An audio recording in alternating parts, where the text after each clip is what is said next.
30 seconds and counting.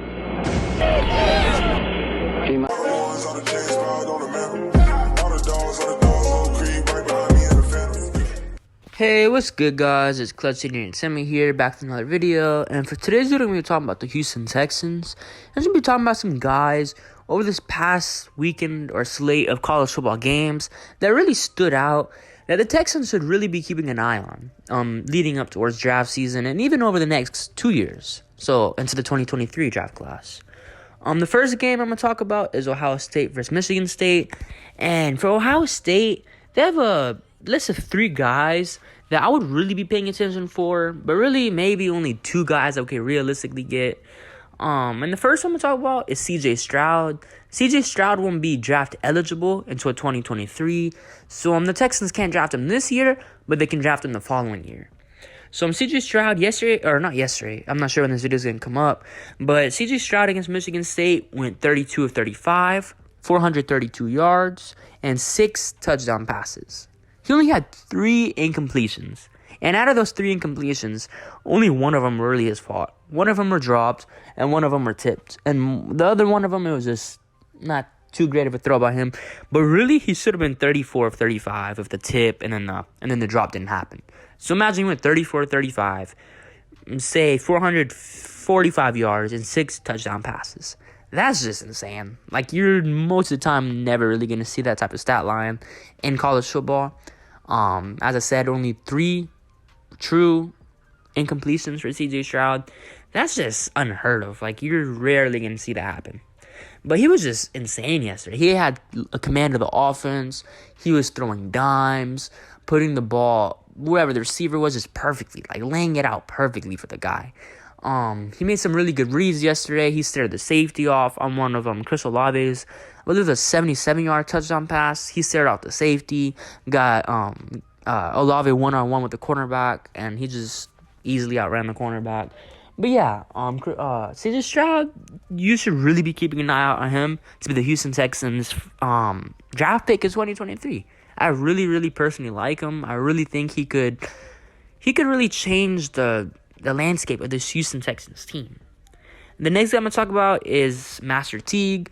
He's a running back for Ohio State. I believe he should be entering the draft this year.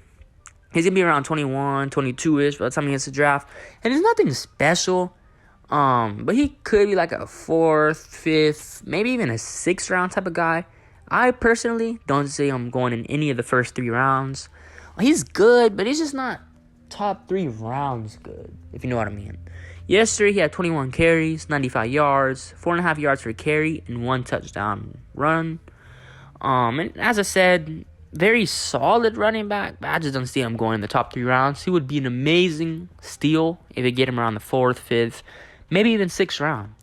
But then the next 2 guys I'm going to talk about, or actually next 3 guys I'm going to talk about, is Chris Olave. We all know who Chris Olave is. An amazing college receiver, probably my top 2. It is in my list of top 2 college receivers. And Chris Olave had 7 receptions, 140 yards, 20 yards per catch, and 2 total touchdown receptions yesterday. And Chris Olave, if you watch the game, he was just dynamic, explosive. He was everything you want in a wide receiver. And he was just phenomenal. Everything about him. His route running, his ability to make plays after the catch, his catches, able to make some outstanding catches, and just his poise. Like, he has amazing composure, posture, whatever you want to call it. He's just amazing. Like, he's going to be an amazing receiver. He should come into the league like these newer guys have, like Justin Jefferson, CeeDee Lamb, who else? The Bengals guy, Jamar Chase, just different guys like that. He should be the next wave of college receivers. And the next guy is Garrett Wilson. He also very well could be in those ranks. He had 7 receptions, 126 total yards, 18 yards per catch with 2 touchdowns as well. And he's just an amazing receiver as well. He's probably like in the top 5, maybe number 4-ish in terms of college receivers right now. But yeah, he's just another name that's going to be in the draft. I could see him going maybe the middle of the first. So maybe we could get him if we want to take him like with our 2nd first-round pick. But I wouldn't put it as likely we would get him. But I mean, there's always that chance that we draft a receiver that early. But yeah, the next guy I'm going to talk about is Smith. I don't know how to pronounce this guy's full name, but it's number 11 for Ohio State. It's Smith Njigba. I'm sorry. I know I'm pronouncing his name. I'm sorry. But his stat line was 10 receptions, 105 yards, 10.5 yards per catch with 1 total touchdown. And he's going to be one of those sleeper guys. I'm actually not sure when he's going to enter the draft. I'm not sure if it's this year if he's eligible or 2022 or 2023. I'm sorry. But whenever he does enter the draft, if he were to enter right now, I don't see him being a first-round pick. I could very well see him being a second, a third-round pick, and that would be a major steal for him. I feel like he's going to be like one of those steals they could get that you're not going to draft him having too high of expectations for, but when he gets onto the football field, you're going to see that he has that it factor. And he's just a very, to himself, quiet receiver, but he's going to make noise on the football field. But yeah, that's pretty much the game for Ohio State versus Michigan State. The next game I'm going to talk about is Alabama versus Arkansas. And that game was also a pretty good game by both teams. Alabama ended up winning 42-35. But I'm going to talk about two guys here. One is Bryce Young, another 2023 college quarterback. He went 31-40. 559 total passing yards, and 5 total passing touchdowns. And that's just another unreal stat line for another college quarterback. This 2023 college draft class for quarterbacks is going to be very, very good. I know that the 2022 class isn't the best. You got guys like Matt Corral, Malik Willis, Pickett, who else? Malik Cunningham. You have guys like that, but none of them are like that true number one guy. And if I had to say there is one, I would probably say Matt Corral. But even then, I just don't see a true number one clear-cut guy. But in 2023, there's going to be a couple, or maybe even 3 or 4 guys that are really that guy. And those 3, Bryce Young, obviously CJ Stroud, and some other guy, or some other guys, actually. This 2023 college quarterback draft class is going to be much better than the 2022 one, so I personally would not touch any quarterback from 2022. I would build up the defense, build up the offensive line, and just get your quarterback, get your guy, whether it's CJ Stroud or Bryce Young in 2023, when you already have the base of your team built. But as I was saying, Bryce Young, 31-40, 559 yards, 5 touchdowns, another unreal stat line, 9 incompletions. Almost 600 total passing yards. That's incredible. And he's not a guy that's going to look to run. He's going to run, but he's going to run keeping his eyes downfield, looking like escaping the pocket, looking to make that downfield throw. And that's just what makes him incredible for me. CJ Stroud and Bryce Young both. Like, I would not be mad at either of them. Like, if we were to draft at least one of them, or one of the two, I would fall in love with either one of them. Like, they're insane. They're going to be this next wave of college, or this next wave of young quarterbacks coming into the league, like a Justin Herbert, a Kyler Murray. He used to be a Deshaun Watson until he went. We all know what he did. But the next guy I want to talk about from Alabama is Jameson Williams. Jameson Williams is a guy that could go in the late first round, but I would see him more so in the second round, mid-second, early second. So we could probably get him with our second round pick, whether it's the one from Deshaun Watson or the one from our own. But Jameson Williams, he had 8 receptions, 190 yards, 23.8 yards per reception, and 3 touchdowns. 3 touchdown receptions. Another unreal stat line for a college receiver.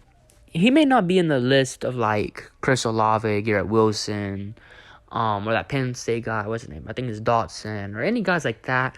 But he's definitely a guy that's going to come into the NFL, and he's going to put up numbers. He's going to be a very good NFL wide receiver. You can just see it. He has that it factor for me. Like, the way he plays, he's just able to make stuff out of nothing. You can put him in the slot. You can put him outside.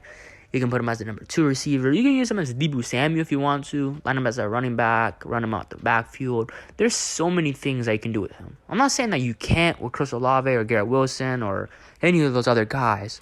But just to me, Jameson Williams, he just has that special it factor. Like, I don't know what it is about him, but I don't know. I really, really like him. He has that lengthy body. I believe he's only 6. What is he? I think he's 6'3", 6'2"-ish. Somewhere around there. Or maybe 6'1". 6'1", 190 pounds, something like that. And he just has that body that can be like a mini running back, like a third down back. You can line him up everywhere. Like, as I said, you can use him as a Deebo Samuel. But yeah, he's a guy that the Texans could target with in the second round. But then the last guy I want to talk about is Jordan Davis. Jordan Davis is 6'6", 330 pounds, and he's just a monster, athletic freak at defensive tackle. Like, he's as good as it gets when he can get to college defensive tackles. As I said, 6'6". That's pretty insane. Like, 6'6", standing over the center or offensive guard, that's, as I said, is pretty darn crazy. Y'all remember that picture of Derrick Henry and Dion Lewis standing next to each other? I believe it was in Titans training camp. Imagine Jordan Davis being Derrick Henry and just a normal size defensive tackle being Dion Lewis. Imagine that. Like, that's the size difference between Jordan Davis and a normal defensive tackle. That's incredible. Jordan Davis is an absolute monster, and he runs a 4.8 at being 330 pounds and 6'6". Like, that's insane. And he's only 22. I don't know if you search it up on Google, or many people have said he's 26, but he's in reality only 22, and it's been confirmed by himself. He tweeted it out on Twitter that he's still only 22. So he could be a guy that the Texans look to draft like around maybe 15-ish. So maybe like with their first round pick from Deshaun Watson. But yeah, I'm just in love with Jordan Davis. You can plug him up into the defensive line, and our defensive line would get tremendously better, like easily. He's as good as it gets, as I said, when it gets to defensive tackles. Honestly, I would put him around the likings of Kayvon Thibodeau. Kayvon Thibodeau, we all know he's a generational talent, pass rusher / defensive, or whatever you want to call him, outside linebacker, defensive end. But Jordan Davis, for me, he should be up there, not neck and neck with Kayvon, but as that clear number 2 defensive lineman coming out of college. I know a lot of people like Aiden Hutchinson, some guys like that, but for me, Jordan Davis, he's just a monster. Sure, he may not be the best pass rusher, may not get many sacks or anything like that, but he just does everything else you need. He's a good run stuffer. He can take up double teams, even triple teams. He can take up their tight end blocking.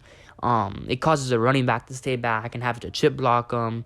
It's just, he does so many things, and it makes the offense really have to game plan just specifically for Jordan Davis. And if you get Jordan Davis on this defense with Jonathan Grenard, Jacob Martin, Roy Lopez, Ross Blacklock, Jordan Jenkins, just guys like that, and then add in Jordan Davis up the middle, that's a pretty scary defensive line.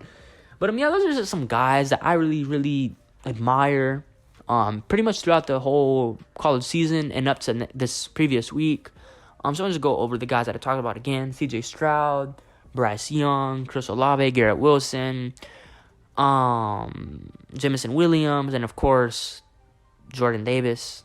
But yeah, I really, really like those guys. If the Texans could at least land one of the quarterbacks that I listed in 2023, I would be very happy. And if they could get Jordan Davis, I would be beyond happy. Like, I could not be happier. But yeah, let me know some guys that y'all really like, or guys that y'all want in the NFL draft. But yeah, let me know. I hope you guys enjoyed the video. And this has been Custody Entertainment out. Peace.